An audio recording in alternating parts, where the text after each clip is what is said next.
Okay, another thing you will find is that our recommendations are that you have adequate clearance for operation of valves. Now here it says 12 inches minimum and a 24-inch minimum. The reason we have these requirements are that it's easier for you as the regulator to come in and say, hey, you need to have 12-inch clearance on the back of the assembly, 24 inches on the front, so that you can do testing and maintenance. It's easier for you to come in and say, oh, you know what, you only have 11 on the back and 18 in the front, but it's a 3/4 inch assembly. I'll grant you a variance. I'll allow this installation because it's plenty of room to do the testing, to do the maintenance. That's plenty of room.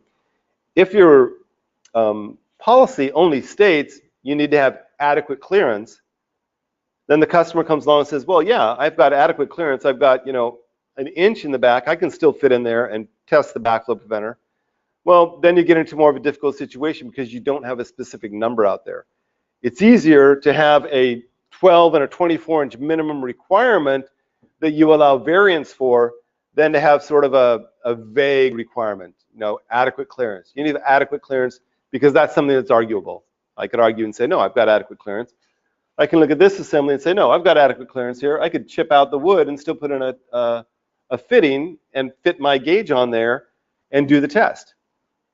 So maybe, but from the point of view of requiring the customer to put in the backflow preventer, it's better to have fixed numbers that you can be lenient on than to just start off by being vague with the requirements.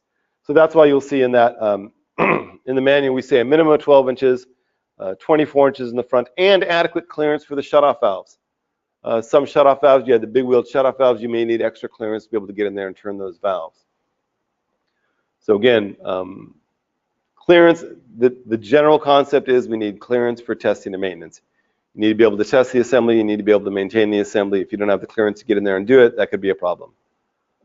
As we saw with this one, very close to the wood here, hard to get fittings on there if it's possible at all. Aside from the fact, again, it's installed below grade. I don't like to see that.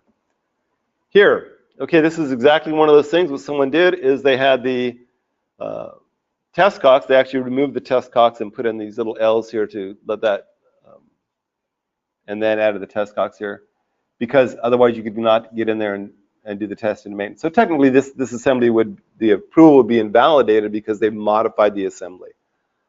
Again, it's because the assembly is so close to the wall, you don't have adequate clearance here. Now, the administrative authority could have come along and said, you know what, this is, either way they should have said this is too far. But, you know, if it had been 2 inches out, they may have said, okay, I'll grant you a variance. But in this case, it's I don't know if they granted a variance here or not, but this is really too tight. Now they had to modify the assembly, and now because of that, the actual assembly's the approval is invalidated. You know, yeah, you can get into the testing now that you've modified it, but it's not an approved assembly anymore. Okay, this is interesting because we need to be able to have, you know, clearance for testing and maintenance. So here someone has a very well-maintained lawn. Gardener comes out here, takes care of this, but whatever is in this cage is not well-maintained. And that was the problem, is that you can't even actually tell what is in there. If you look at it closely, I'm not even sure you can see. I can see some metal in here, but it's even hard to see up this close. Here, I can see a test cock. I can see 2 test cocks. So yeah, okay, there's a backflow preventer in here, but I'm not going to blame the gardener. He couldn't get in the cage, right? So you may be mowing the lawn and trimming everything else, and it may be a beautifully landscaped place, but now the backflow preventer is covered up. I don't know if I don't even know if this is an RP or double check, but the point is here that now it's very hard to even find the assembly, let alone to be able to do the testing and maintenance on it that you may need to do.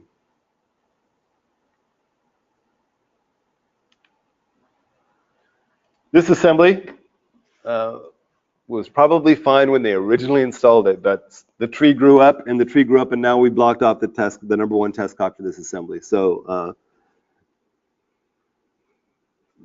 yeah, what do you do about this? I don't know. Maybe had they had 24 inches clearance on the front when they first installed it, it would be okay now. But again, this is one of those situations where you may not see it coming. You may think it's going to be fine, and then all of a sudden this tree gets closer and closer, and now it overgrew the #1 test cock. I don't know, maybe you could drill through here, open it up on this end still. It's a problem.